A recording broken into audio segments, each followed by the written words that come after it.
Mga idol, gagawa tayo ngayon ng ng paitlugan ng manok dito sa loob ng kubo.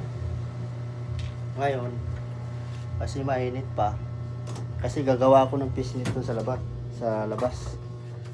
Dito.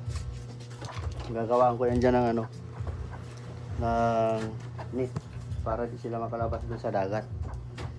Ngayon, ang gagawin natin, kasi mainit pa sa labas, dito muna tayo sa loob. Gagawa tayo ng na dito. Paitlugan nila dito. Paitlugan. Kasi malapit na sila mga itlog, mga idol. Tingnan mo. Yung nabili natin na manok. Ang gusto ko, yung malapit na maitlog. Yan. Ito galing sa Kapul Island. Yung dalawa. Pag-asawahin ko, tapos ito. Yung isa na bulik, galing dito lang sa Alin. So ngayon mga idol para kakuha tayo ng mga idea. Ito paitlugan mahaba lang. So ganyan ang gagawin natin ngayon mga idol. Para pag uwi natin, marami tayong manok na native. Hindi na tayo bibili. Ano na po? Hindi ano masama mo?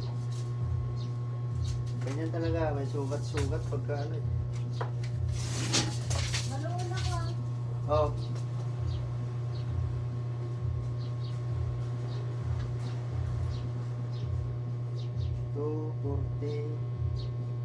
$240.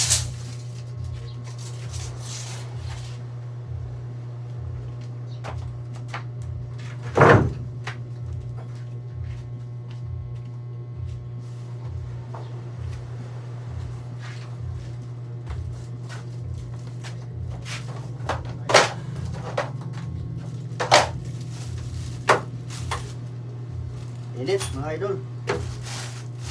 Mahirap talaga sa Pilipinas. Talagang mainit talaga. Habang nasa bakasyon tayo mga idol, gawa tayo ng paraan para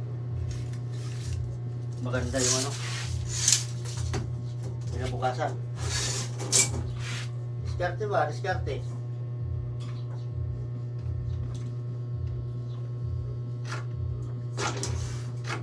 Diskarte lang mga idol.